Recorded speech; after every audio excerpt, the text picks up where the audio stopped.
अस्सलामुअलैकुम वरहमतुल्लाहि वबरकातुहू। मोहतरम नाज़रीन, आज 11 नवंबर 2022 बरोज़ जुमा को गुजरात से एक इंतहाई अफसोसनाक ख़बर आ रही है जिसे हम आपसे भी शेयर कर रहे हैं।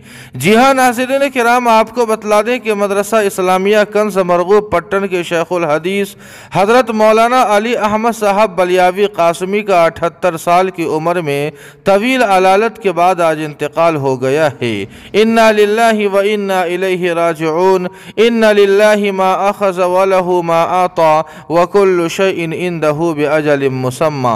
नाज़रीन किराम, आपको बतला दें कि मौलाना मरहूम असलन बलिया यूपी के रहने वाले थे, लेकिन बाद में पट्टन ही में सुकूनत इख्तियार कर ली थी। मौलाना मरहूम का इस्लाही ताल्लुक़ हज़रत मौलाना अब्दुल हलीम साहब जौनपुरी रहमतुल्लाहि अलैह से था। मौलाना मरहूम तकरीबन 40 सालों से इल्म हदीस की खिदमत अंजाम दे रहे थे।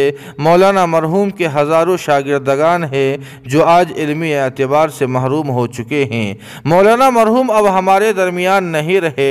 दुआ फरमाए कि अल्लाह पाक मौलाना मरहूम को उनकी खिदमत जलीला के सदक़े जन्नतुल फिरदौस का दाखिला नसीब फरमाए, उनके तमाम सय्यात को हसनात से मुबद्दल फरमाए। मौलाना मरहूम के तमाम पसमानदगान, मुताल्लिक़ीन, मुतवस्सिलीन, शागिर्दगान, अल्लावाहिकीन को सब्र जमील अता फरमाए।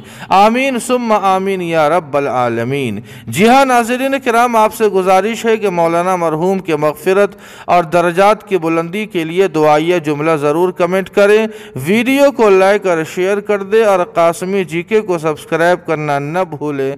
वस्सलामु अलैकुम वरहमतुल्लाह।